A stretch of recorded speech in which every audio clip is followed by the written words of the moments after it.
Welcome to Politics Done Right. I am your host, Egberto Willies. This is the progressive program that will take the mystery out of politics. This is the program that will encourage you to make sure government becomes we the people. Whether you are liberal, conservative, or otherwise, you get to air your point of view. Remember, you can also send me a tweet to EGBERTOWILLIES.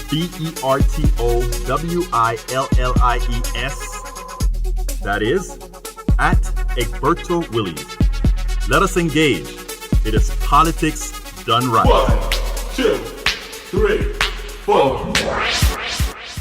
Well, folks, welcome one more edition of Politics Done Right. I'm Egberto Willies, your host.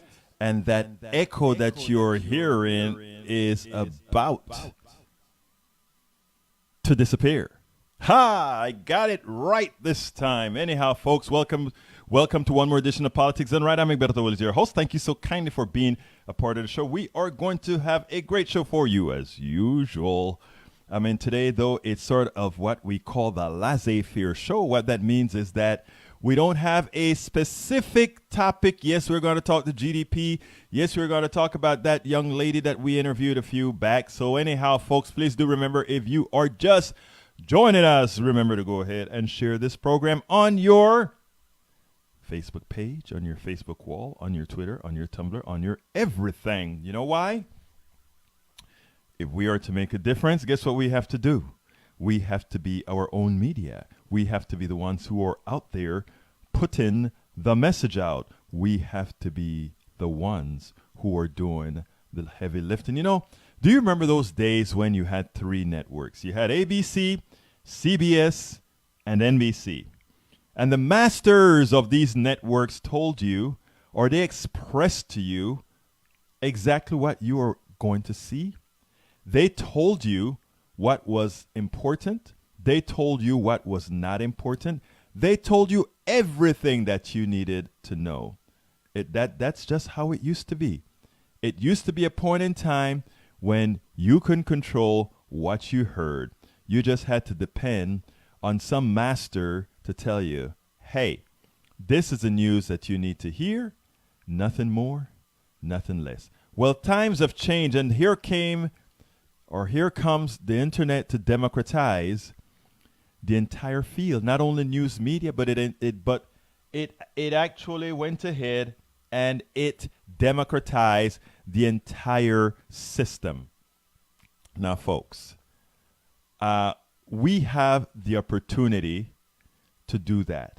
We have the opportunity to be the ones who are given information now. We have the opportunity to be the ones who are educating folks. We have the opportunity to stop the masters from indoctrinating us. So why don't we take advantage of what we have? Why don't we take the freedoms that we've earned, the freedoms that we've created, to do good by, to do right by? Good afternoon, Tom Hines. Good afternoon, Alexis Betancourt. And that is something that we seldom do. We get the opportunity, we possess the freedoms to ensure that we can maintain our freedom. And then what happens? Sometimes we let it go. We elect a Trump. We do all kinds of things in that manner, folks. We do all kinds of things that way. So what we have to remember, folks, is this. We should never let an opportunity get by us. We should never allow again for us not to be in control. The internet has provided us a great avenue. What we're doing here is a great avenue, but we can lose it tomorrow. We can lose this anytime if we don't take advantage of educating us all. If we don't use this for more than listening to music and watching Facebook and looking at threads and looking to see what John Peter is doing or what Amy is doing or what somebody else is doing, but don't also use it to spread information where we can all learn together so that we can learn in such a manner that folks can take advantage of us, then what's the point? What's the point? What are we fighting for? What freedoms are we then lacking or allowing to be lacked. So let's remember that, folks. So if you're listening to me right now, I'm asking you to share this program and any other ones that's trying to promote our freedom on your wall. Share it on your Facebook page, share it on your Facebook wall, share it on your Twitter, share it on Tumblr, share it on not Smashwords, but share it on the Yellow Man, share it everywhere, because that is how we're going to learn. As I said, today's sort of a laissez-faire program, but today, what I haven't been doing recently is asking for subscriptions enough times during my show. That's what I was told. So here's the deal. And this is going to be a quick one, a quick first one. This is a progressive show. What we do is we provide you with progressive information, and we give the proper narrative to all the news of the day or the news that's occurring. We give the proper narrative. So what we ask of you folks, first of all, share the program right now. We're going to get deep into the program in a second. So share the program right now. But also subscribe to patreon.com/politicsdoneright. patreon.com/politicsdoneright. Why do you want to do that? Look, folks, you go to Starbucks, you buy a coffee every day, you go ahead and you pay $200 for cable news or whatever. What we're saying is, hey, that's not what we're asking for. We're just asking for me as a subscription, folks, to say we support Politics Done Right, because this is our show. And Politics Done Right, guess what? It is really your show. Ask any of our regulars how many times they've changed the program. Anyhow, we're going to get into the program right now. We're going into the program right now. So here's the deal. Title of the program. This is not the title of the program. How did I pick up this one? Here we go. Let me get to the right title of the program. Title of the program is supposed to be, and let's see if I can get to the title of the program. But you know what happened? Pad, use a new program. And when you do that, you know what happens? It never goes right. Anyhow, title of the program is called GDP at 4.1%, Political Malpractice, and much more. In other words, we're going to be sort of a laissez-faire program touching on several other issues today. Pedasky Trumpas Light, welcome aboard. Welcome aboard. Anyhow, look, the country is subtitled, the country is falling apart economically, and the media allows Trump to spin a 4.1 GDP into a success without looking at the underlying problems. And that is something that we don't understand. A lot of people see, oh my God, 4.1 GDP, this economy is doing great. I would like to remind folks of something the great Benson, what was his name? The Texas senator from the senator from Texas, senior senator from Texas, Lloyd Benson. Lloyd Benson said, if I give you a check, a blank check, and tell you, you can write any amount of money on that check, I can give you the semblance of prosperity until the bill is due. And that is the type of economy that we have today. I wrote in my book a few, and I'm going to speak about the four. I tell you what, let me just go ahead and read the highlights of the program, and then I'm going to go into the 4.1 GDP and tell you guys why, again, you're being snowed, and the mainstream media, except for a few like Ali Velshi and a few others, are allowing this to happen. Thank you, Ali Velshi, because at least you explain to Americans what GDP is. You also explain to Americans the flaws in what we're looking at. So it's very, very important that you know this. Folks, you're going to have all the Trumpists saying, hey, look at that, GDP at 4.1% this quarter. Well, remember that Obama also had a GDP at one time 5.1%. Doesn't mean a darn thing when you amortize it over a year. So don't buy into any of that, my brothers and sisters. But anyway, today's show is a free-for-all. We will touch on much of the news of the day and give the proper interpretation as opposed to false spin from some of the corporate media. If you want to discuss a subject, tell us in Facebook Live message or call into the show. Remember, the telephone number is 646-716-5812, and I'll say it slowly because people accuse me of speaking too fast. 646-716-5812. You want it in Spanish? El número para llamar al programa es el 646-716-5812. De nuevo es 646-716-5812. Okay, so here's the deal. Before I go into talking about the GDP, I want to touch on couple of things in the news right now, because this is rather important. The Houston Chronicle said the following. The Texas' largest police officers advocacy and political lobbying group has chosen a side in the fight between incumbent Governor Greg Abbott and challenger Lupe Valdez.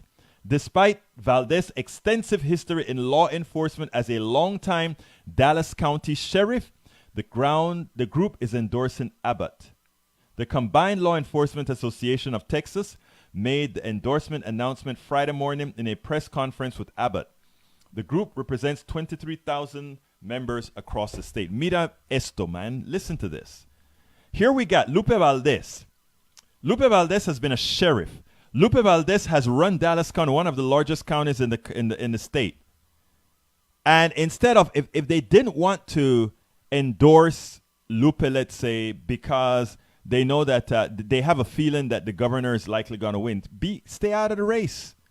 But the good old boy network always prevails in this state and in many other places. And this is what we have to break.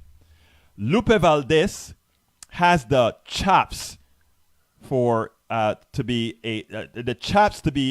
a woman, a cop, a sheriff, and ran the county. Large county.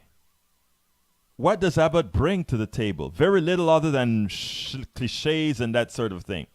But here we have the law enforcement agency go for the empty suit over someone who did the job and know about security. We talk about security, border security, all this kind of stuff out here in Texas.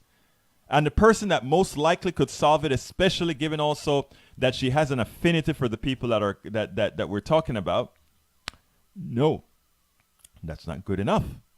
We go with the good old boy. So that's what the police union did. So folks, remember that the police union went against its own to support the good old boy. So all you cops right now that are running around now, remember that the next time you have some faulty legislation out of Austin. That is what they did. By the way, Lupe Valdez, who is running for governor on the Democratic side, will be on Politics Done Right in studio on the 9th of August. So be prepared because Lupe Valdez will be on Politics Done Right in studio at KPFT 90.1 FM on the 9th of August. We've scheduled that yesterday, so that should be in effect. Por favor, la gente, dile a toda la gente que vamos a tener a la gran Lupe Valdez, la próxima gobernadora del estado de Texas. Next governor of Texas we'll have on Politics Done Right in studio.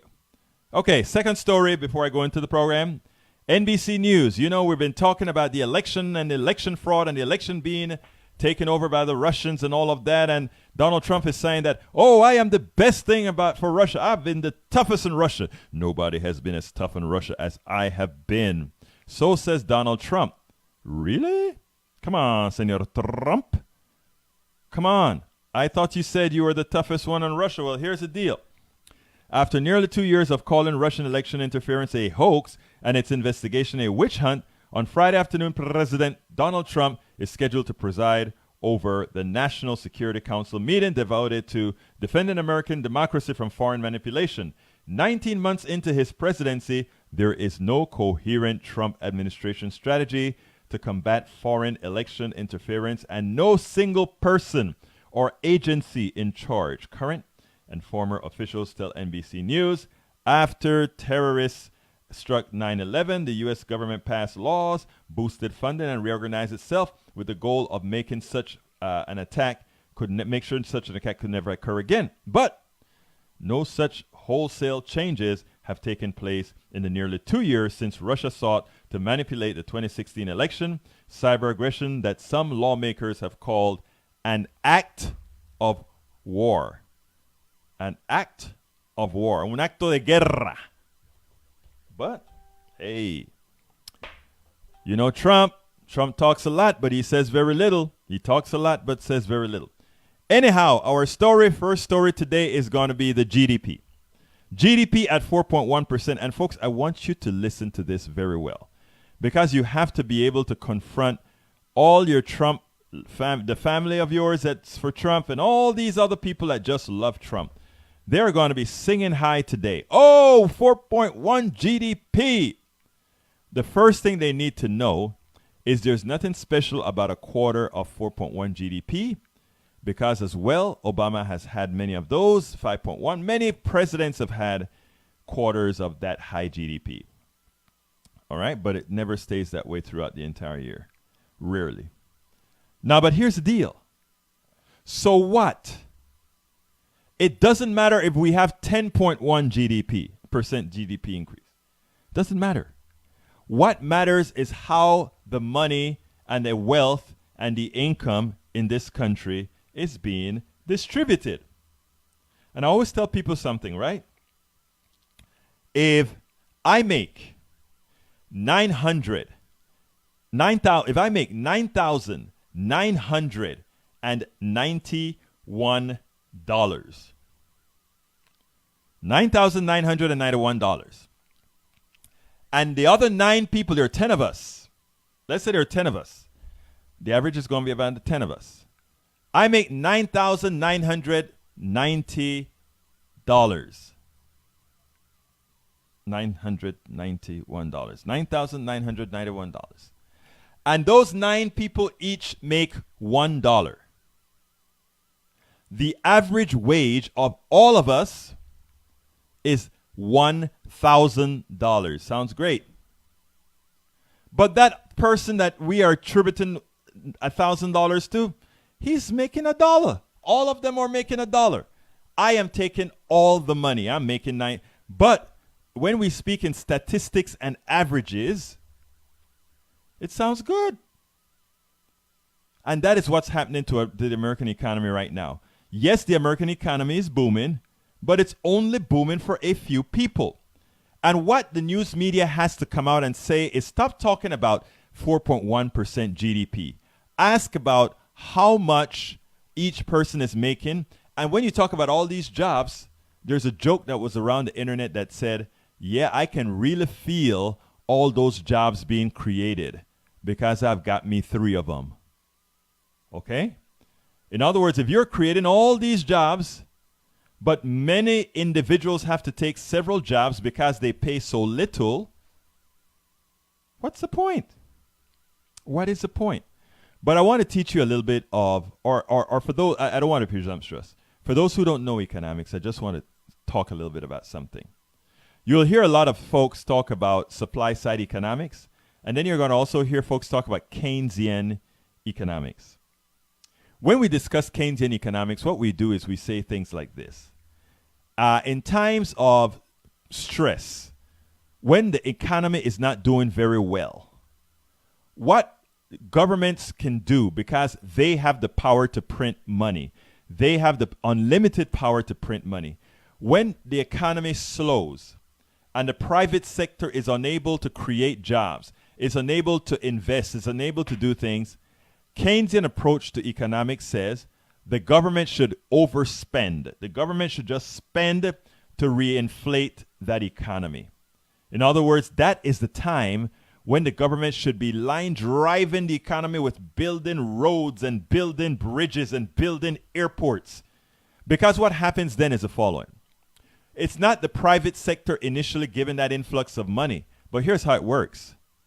The government says, okay, I'm going to build all these roads, or I'm going to resurface all these roads. What then happens is they have to go ahead and employ companies to go ahead and resurface the roads. Those companies are going to get a swash of money. They're going to create employees. The employees are going to do the work. Those employees are going to have extra cash. They're going to start going to restaurants. They're going to start buying more bread. They're going to buy a new car. They're going to pay off some loans. They're going to do a whole lot of things with that money. And that is going to then reinflate the private sector, because who owned the theaters? The private sector. Who owned the car dealerships? The private sector. Who owns the bakery? The private sector. So what happens then is the government, by infusing money into the economy, is actually going to explode or inflate the private sector so that it starts churning again. Now, as the private sector starts churning again, they also need more employees, right?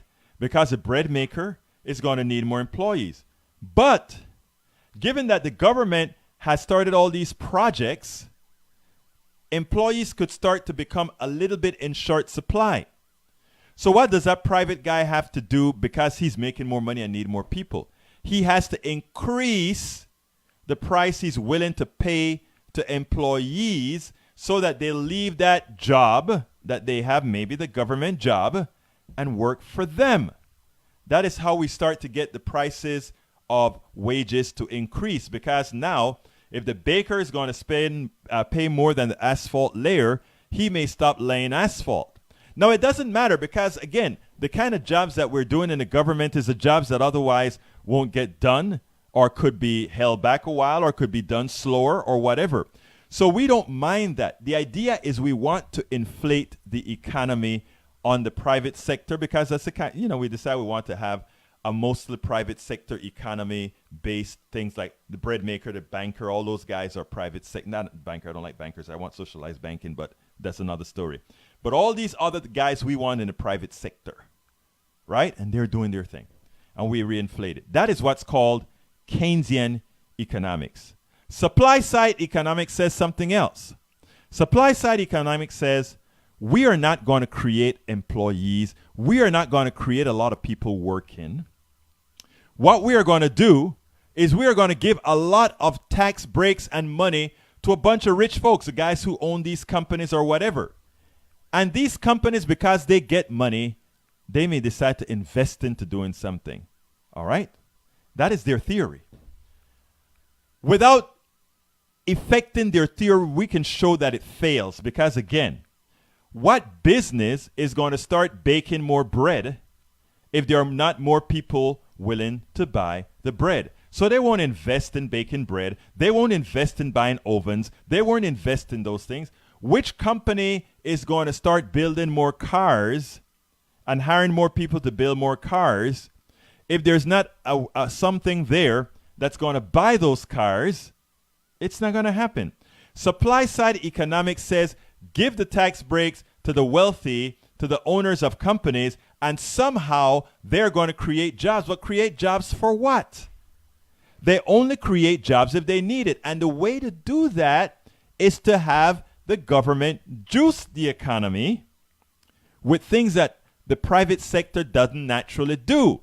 Build roads, build dams, build airports. And that creates some juice that then spins the economy into motion. It is simple. And this is something that every news program should be saying and talking about. Whenever they say tax cut to the wealthy so that jobs get created, it's a lie. And it's high time that we have it is high time that we have people who tell the truth to Americans as far as how economies really work. And the economy I'm talking about is the type of capitalist economy that we run in this country. Now, I want substantive changes to the economic model. I want to keep the capitalist portion only where it belongs, but I also want to keep the social portion where it belongs. I want banking. I want healthcare. I want energy. I want healthcare, energy, banking, and utilities. I want that in the commons. I want that in the commons because those are essentials to the current state of humanity. The internet, meaning just the pipes, not the services around it, but just the pipes, that belongs in the commons. All right? That is how a perfect economy will work. And then things like the baker and the bread maker and all of that kind of stuff. The people who build cars, all of that. Then that belongs in the private sector. You get a balance.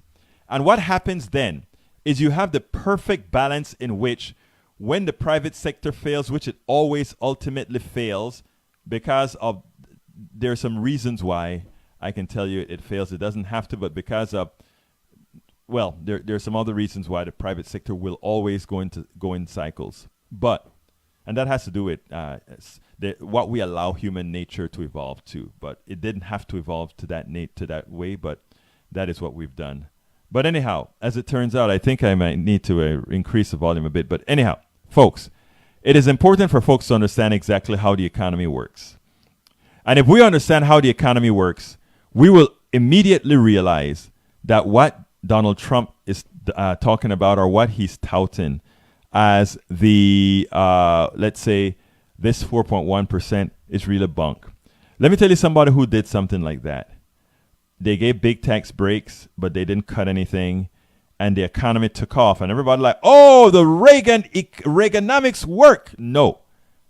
I wrote in my book, As I See It, Class Warfare, the Only Resort to Right-Wing Doom. That book is a few years old, but it is still valid today because we're still fighting the battle. Again, As I See It, Class Warfare, the Only Resort to Right-Wing Doom. I should put a link to that inside of our page here. But what I want to tell you about that book is the following, my dear friends.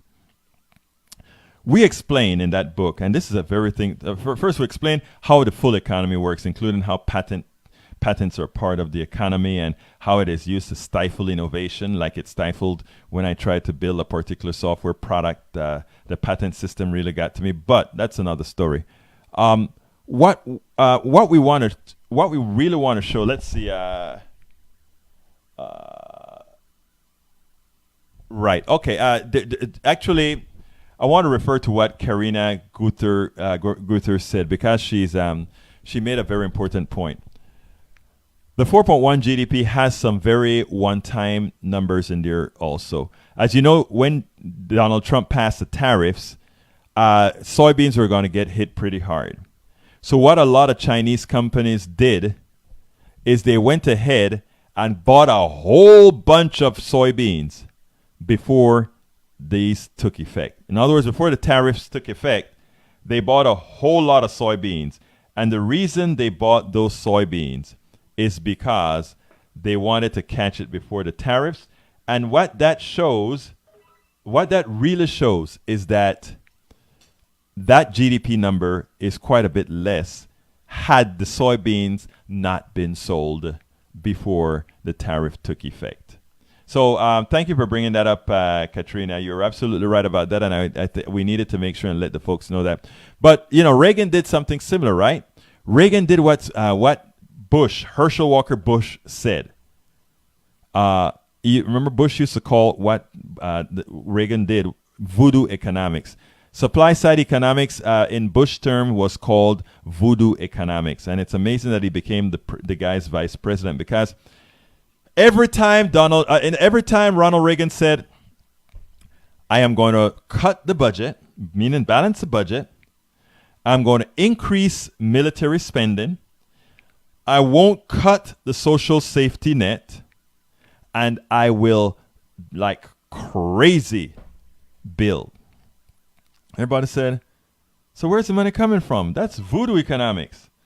Then he said, "Well, you know, the tax cuts are going to pay for themselves because it's going to so juice the economy that it'll pay for themselves, because we have a bigger economy. And when we have a bigger economy, somehow it pays for itself." You say, that don't make any sense. If you give money to corporations and rich people, what are they investing in? Because the way an economy works is you build something for somebody to buy. You create a service for somebody to subscribe to or buy. So therefore, if you don't have buyers, there's nothing to invest. You just take that money and take it somewhere else. And that is what they're doing right now. The tax cuts they brought, all that money they brought back into the country, the companies didn't say, "Okay, let's go invest in people. Let's invest in making America great again." That's not what they said. They said, "Let's invest all that money Donald Trump gave us, and let's give those stock buybacks to the people who own the company. So we just give them cash. Screw everybody else." So we brought back our money into the domain. We brought back our money into the fold. And then what happened? We took it, and that money that was supposed to increase wages, and that money that was supposed to have investments, it didn't do that. It went right back to the owners of the company, stock buybacks. And guess what it did? The most devious part about this is because Americans know so little about how stocks work, because Americans know so little about the tax system, because Americans know so little about our economy, they could pull one over us. So what did they do? A few companies who were happy to get that big tax break. Oh my God, that's a windfall. We are just awash in cash. We got to make Trump kind of look good so that he don't take it back. So what are we going to do? So we have like AT&T. We give bonuses, $1,000 here, or $500 here, a couple $100 here. And people are happy. Look, the company gave me $1,000. That's not a wage increase. That's a one-time thing, and you're back to being poor. But that little bit of money we gave away was the price to pay, so that everybody's thinking about AT&T gave us back some money, and they gave $1,000 to 100,000 employees. Oh wow, that's so good, very good company, And then they start to buy back stocks. What does that do? It's fascinating. Because they could have given that money in two ways, right? Even if they said they don't have anywhere to invest, they want to give that money back to the people who own the company. So they could have said, all right, let's go pay dividends. Dividends is an expense to the company. And likewise, other than being an expense to the company, dividends, when it goes to the people, it's taxable. It's taxable. So therefore, Americans the rich people who got those dividends would pay taxes on it, high income taxes and standard income taxes on it. But no, that's not what they did. They know the tax system because they paid for it. They know the economy because they are the ones who run it. They are the ones who control it. So they just said stock buybacks, stock buybacks, stocks buyback. So how does stock buybacks work? Okay, we buy back the stock, and because there are less stock in circulation, each person who owns those particular stocks, the stock price zooms up, so they're immediately more wealthy. But it gets even worse if they wait a year after and then they go ahead and say, okay, now let me sell that stock. Whereas that person would have paid 39% or 38% in income taxes, which at least would give us back some of the money. Did they do that? Nope. That's not what they did. When they bought back the stock, the price appreciated. And when those suckers sell those stocks, they're only going to pay, 20% or so? Because remember, folks, it's not income. It's capital gains. And since we cherish capital more than we cherish humanity in this world, capital pay less, humanity pays more. So you persons out there who bust your butt every day, you get up at 5 or 6 in the morning to get to work and work with your hands or your brains. You're an engineer, you're a lawyer, you're working with your brains. You're the garbage collector, you're the security guard, you take care of the pool, you take care of folks' children. You pay the high rate of taxes depending on how much money you make. But they, capital gains, they can sit down at their pool and they worry very little about certain kinds of taxes. And guess what? Let's say they have a dog in their portfolio where they say, this is a bad stock that I bought. I lost a bunch of money. They may end up paying no tax at all because they find a way to offset their gains with losses, many times non-existent losses. Folks, for all those of you who hear the system is rigged, the system is rigged, and you are the pawn. Trumpists, my Trump followers, I have a lot of those as well. My dear brothers and sisters, you're on my team. We're on the same team.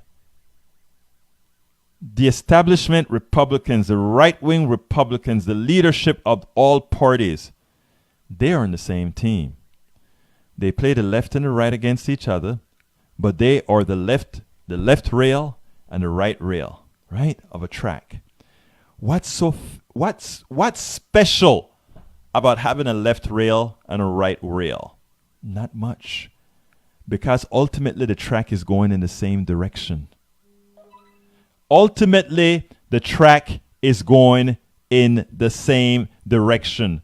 If you want change, you got to break that track. In our case, we've got to break the left track.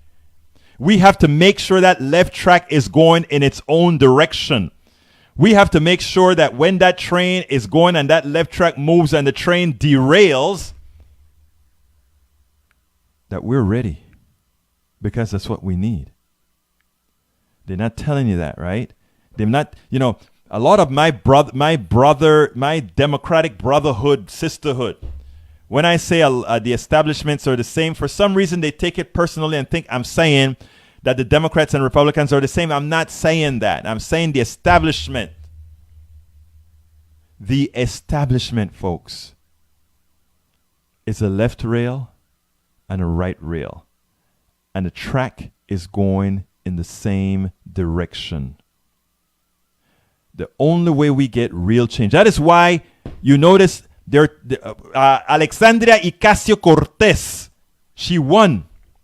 She won because she had a message for the people. She had a message. She spoke to the hearts of people. She told them what she is going to do. Why should a rich country have poor people? Why should a rich country have people on the streets? Why should a rich country can't afford health care for everybody?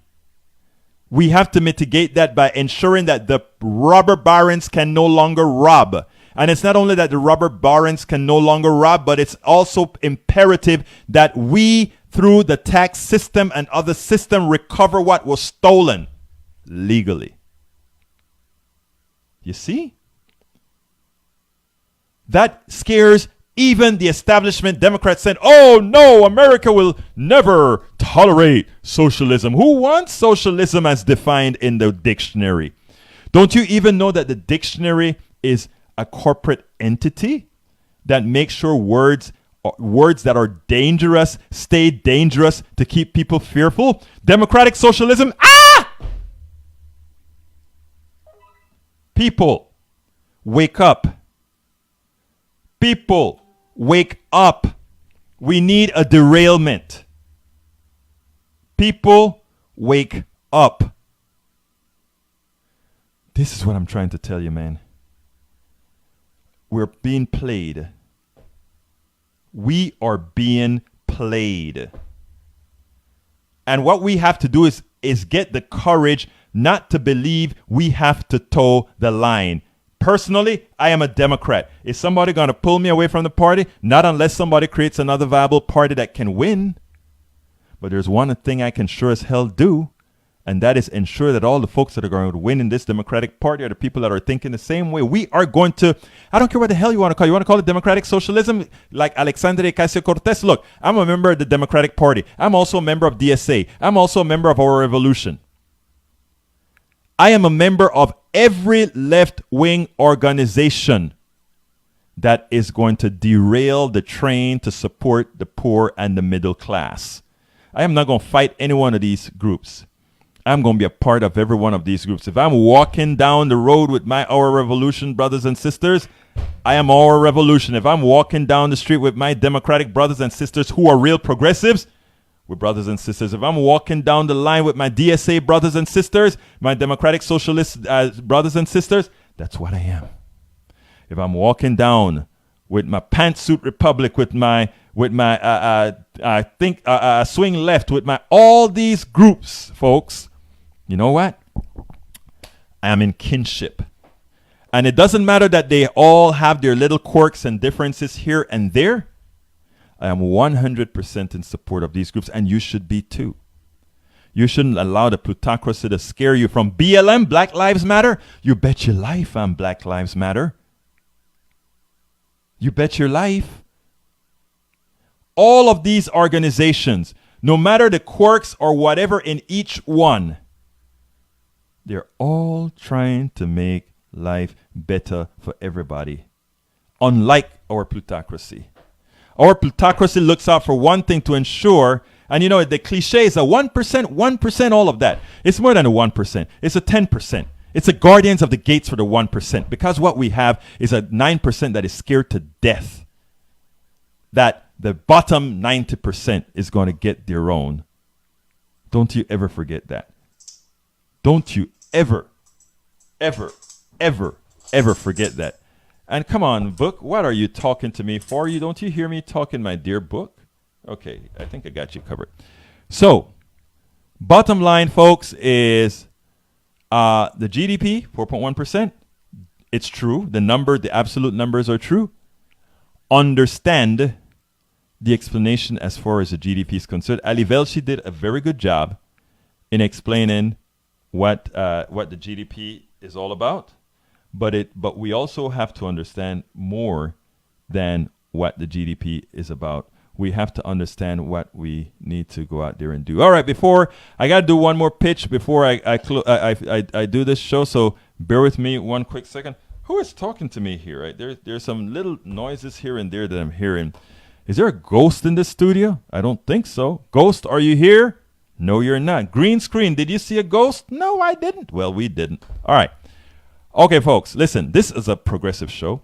What we try to do is enlighten, educate, learn together to try to ensure that people know what they're doing in the body politic. We're trying to make sure that we understand what's going on to make sure that the plutocracy cannot take advantage. And to do that, we have to be supported. Yesterday, I was pitching for Politics Done Right on KPFT Pacifica Network because, there we have to raise as much. And you guys were great. I made my quota and some, and that was necessary because a lot of shows were not bringing in the contributions for the show. So we made our quota and we made more that can be extended to other shows at KPFT. Now, this is for Politics Done Right Daily. Become a subscriber to Politics Done Right. That is at patreon.com/Politics Done Right. Patreon.com/Politics Done Right. What I promise you is to bring you real, not what you hear on TV. You're not going to hear about how our economy really, really, really works on TV. You're not going to hear that the reality is a lot of what we have in the private sector belongs in the commons. What do I mean by in the commons? If everybody needs electricity, if everybody needs water, if everybody needs to have a banking system, if everybody needs all these things, what the hell is it doing in the private sector where somebody can corner the market? You can say, okay, well, keep it in the private sector for regulation. Why? Everything in the private sector has an expense, and that expense is called profit. I have no problem with profit. I have a company, a software company. Well, I'm letting that software company die. It's been dying now for 6 or 7 years. I just have a few contracts out, licenses out right now, but I've decided to become a poor person and become a full-time political activist because I have a daughter and I want to leave. I want to leave a very good America for the next generation. Something that a lot of our generation I don't want to say didn't care about, but didn't think about. And that's why I gave all of that up, reduced my requirements, and became a full-time activist. Altruistic? Yes. Stupid? No. We always sit back and think somebody else has to do it. Somebody is going to do it. And you ever realize who that other person is going to be? I took a part of the mantra. A lot of my colleagues at KPFT, they took the mantra. A lot of these folks in Indivisible, Swing Left, Pants to Republic, and or DSA, and all these other places. A lot of these people gave up a lot to do what they're doing. That is what we're talking about. So please go ahead and support Politics Done Right. Patreon.com/Politics Done Right. We're heading to New Orleans next Wednesday, and we're going to be doing shows from New Orleans I guess starting. I don't know if we're going to be able to set up in time for Wednesday. If they have my location on Radio Row and all of that already, but it may take some setup. I don't know about the internet, all that kind of stuff that we have to figure out there, but we will. We'll have a show from out there. So I ask you to go ahead and become a subscriber to Politics Done Right, patreon.com/Politics Done Right. Make sure that we can continue doing what we do. We go all over the country to do this sort of stuff. And whereas in the past, We could say, you know what? My website had a ton of traffic. It came from Facebook. It came from all over the place. And in one day, Facebook changed the algorithm and we lost 90% of our ad revenues. We could no longer survive solely on ad revenues. At first it was no problem. We can go ahead and do things all in ad revenues and give you all these shows and you can see all this stuff. You don't have to worry about becoming a member or anything or becoming a subscriber or anything, because you know what? We can do this because guess what? The corporatocracy through the ads on our websites could do everything. You know, I have about 10 websites or so, and that was fine. But it shows you when dependency on the corporatocracy is too much, what can happen. Dependency needs to be on us all. That's what I told folks at KPFT yesterday as well. We can't wait for the other person. It has to be us. And we have to learn to support our product. Our product is progressivism. That is why I'm a subscriber to dailycoast.com. That's why I'm a subscriber to opednews.com. That's why I am a subscriber to democraticunderground.com. That's why I'm a subscriber to even the Harris County Democratic Party. I'm a subscriber. That's why I'm a subscriber to coffeepartyusa.com. And I could go on and on. These are little subscriptions that I give to each one of these progressive organizations. Coffee Party is more than progressive. Coffee Party is progressive and conservative. We try to put things together there. But the idea here is this. We have to support our progressivism just like the other side supports their evil. Now, the difference is we don't take a lot. They do. When you're pushing a lie, you have a whole lot of bills to pay to support that lie. When you're pushing the truth, when you're educating with facts, when you're doing those things, it's inexpensive. So I ask you to go to patreon.com, patreon.com/politics and right. If you're on Facebook Live, you can click on it under the video. If you're on Blog Talk Radio, it is patreon.com/politics and right. Coffee Party Network, same thing. Pacifica Network on podcast, same thing. So please go ahead and support the program. All right, I think that's I'll just give a short one at the end of the program. Now, the next thing I want to do is talk a little bit about. Earlier this week, I had Sarah Swain on from Kansas. She's a progressive run-in for the Attorney General of Kansas. She's the only Democrat run-in in the race. So I made her today. For those of you who listened to the show couple days ago, she was our honored guest. But after listening to her and cutting up the video, I got pretty incensed. So I wrote a little blog about it today that will become the blog of the week for today. And here it goes. So you know what time it is. It's time for the weekly blog post.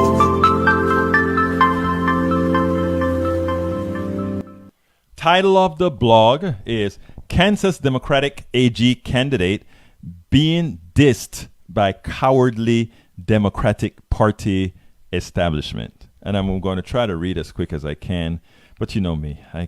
Anyhow, there is a different kind of Democrat running for Democratic AG in Kansas, as Democratic Attorney General in Kansas in 2018 election. She has no primary opponent.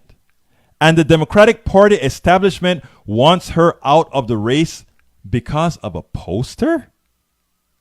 Why would the Democratic Party establishment cowardly and irresponsibly wish to cede the head of law enforcement to Republicans in a state where the Republican Party headed by Governor Sam Brownback has been a total failure? The Topeka Capital Journal CJ Online reported the following. A Lawrence lawyer who is running for Attorney General says her poster of Wonder Woman strangling a police officer with a lasso of truth is a metaphor for the rigors of cross-examination. Her own party says she isn't fit to serve. In other words, the Democratic Party says she's not fit to serve. Are you kidding me? Law enforcement support groups lashed out at Sarah Swain, a Democrat challenging incumbent Republican Derek Schmidt for the AG's office, describing the poster as an endorsement of violence toward police officers. Are you kidding me? Come on. The Kansas Democratic Party moved to distance itself from the controversy over the poster and cop bashing comments from her past. Swain apologized for the poster, which has been inside the front door of her law office for several years. This is what she said. It's not really an apology. She said, I understand that this picture has been misconstrued by many as advocating for violence against the police, and for that, I apologize. In other words, she apologized for how you guys are taking the picture, but that's not how the picture is meant at all. Swain said, I am not anti-law enforcement. I am pro-truth, and I do not condone violence in any form. That's what she said. Now, if you don't stand for something, folks, you stand for nothing. Democratic Party establishment dissent of its Kansas Democratic AG candidate Sarah Swain is shameful. Sarah Swain is a defense attorney. She's no police hater. Swain does hate the reality that police in their reports and on the stand lie very often. Anybody wants to dispute how much they lie on the stand or how much they lie about what really occurred when they make an arrest or whatever? They always embellish it. That's a fact. She is concerned that people of color are adversely affected by the actions of racist police officers. Hey, that's going to gain her quite a few folk. We must scrutinize police officers like any other profession and keep them in check. After all, they wield much power, and hence there must be checks and balances to ensure they do not abuse that power as they currently do. And do they abuse that power? Yes, they do. You can try to be law and order and defending police and all. Look, I have relatives that are police officers, no doubt. I have friends that are police officers. But I also know that a large percentage, and always people say, oh, there's a little bit of police officers that are, there's a large percentage of police officers that are no damn good. They are in it for a power trip, and that is how they treat people, with a power trip, and they forget who's paying their bills, and then they have a union that is always there to protect them and to spin and fool quite a few people. All right, continuing with the blog. Innocent people of color, of every class, as well as many impoverished and inappropriate whites, have seen the road cops do, see what the road cops do and get away with all of the times. They do not buy into the false law and order narrative some people attempt to use to slam anyone who wants to hold police officers accountable. I am not going to buy into that crap either. Oh, I'm a law and order person. You shouldn't speak badly of the cops. Are you kidding me? You try being black and getting stopped by a cop and see where your heart is. I'm a black man. I'm a professional. I'm an engineer. I'm educated. I'm a business owner. I've been a successful business owner for decades. And if a cop stops me, my heart is here in my throat. That is a normal reaction of most people who look like me being stopped by a cop, because we don't know which cop will be the one approaching us. We don't know that.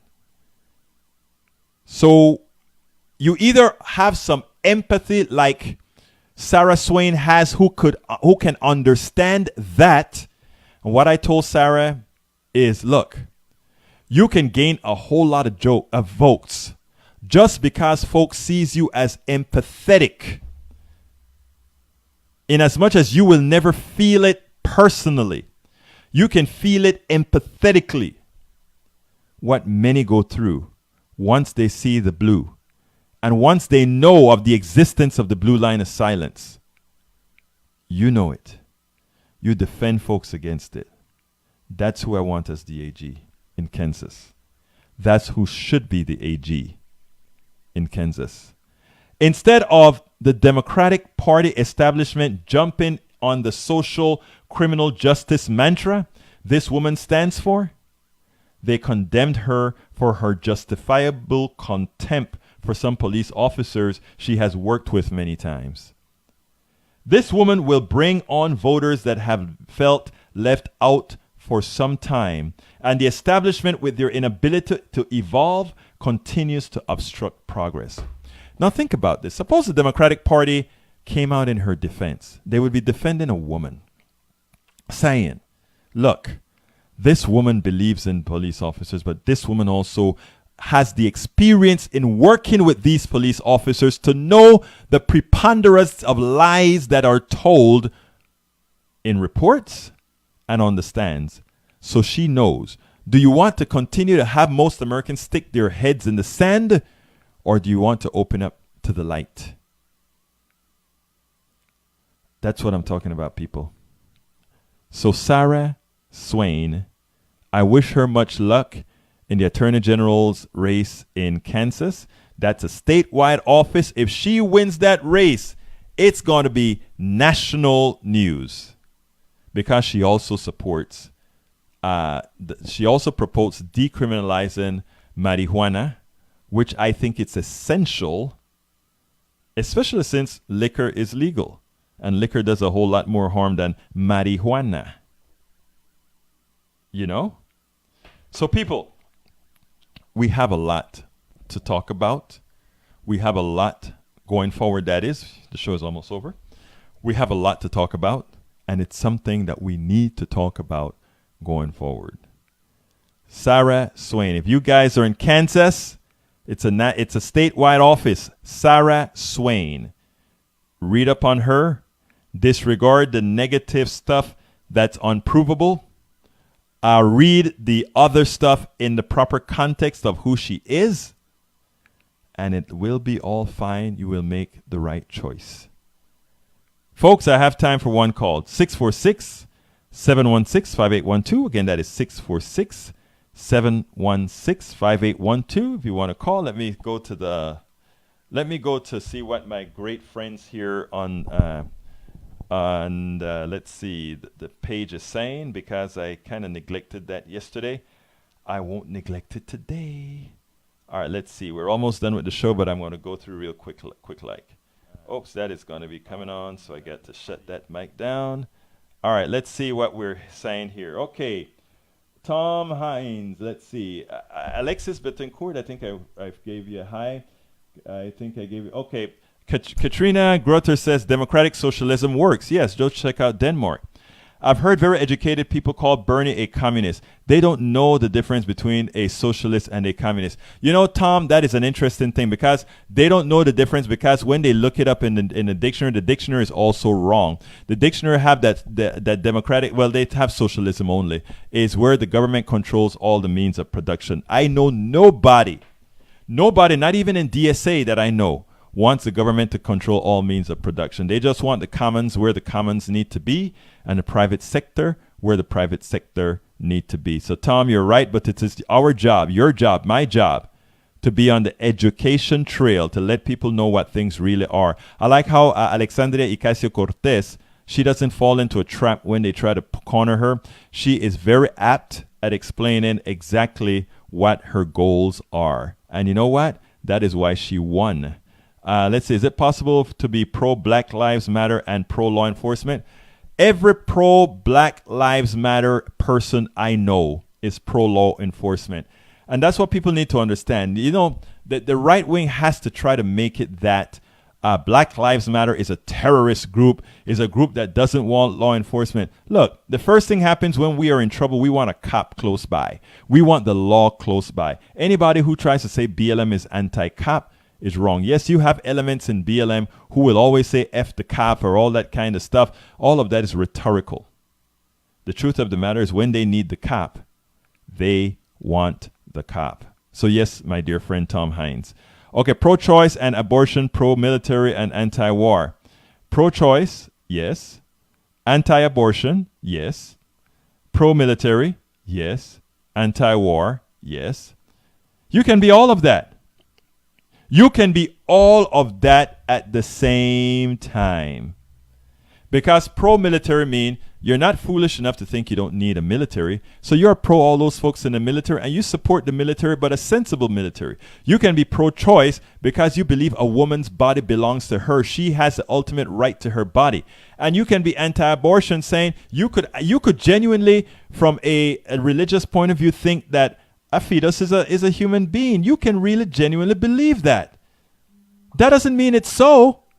But because you believe that doesn't mean other people believe that. And in a society where we all have our own opinions, those are things we shouldn't infringe on. That person, if you believe a baby, a fetus is a life, and you have an abortion, then that's a problem between you and your God. But if there's another person who doesn't believe that, they don't have that problem. So yes, you can be pro-choice, anti-abortion, pro-military, and pro-peace. All of those things are not mutually exclusive. The right wing needs you to believe they're mutually exclusive so they can have an argument so you can take your eye off of the ball. But we won't let them do that. That's why you have Politics Done Right. Okay, I'm going to take one more minute to do a little bit of pitching here for saying, folks, please remember this is a progressive show and we need your support. Please go to patreon.com, patreon.com/Politics Done Right. You can click it right there if you're watching it on Facebook Live. If you're on Blog Talk Radio, it is patreon.com/Politics Done Right, all one word. patreon.com/Politics Done Right, one word. Please provide support for this program. Please provide support for Politics Done Right. You know we give you the truth. You know what we're here for. You know we will continue to give the real message. And you know we are in the fight to win it. And we don't just stay here behind the keyboard. We don't just stay here in front of a camera. We're all over. We're doing things behind the scenes as well. So I ask you to support Patreon, Politics Done Right at patreon.com/Politics Done Right. That's patreon.com/Politics Done Right. We are at the end of the show, and you know how I close my show out. Why my show? You know how I close our show out every single time, and it goes like this. I am out.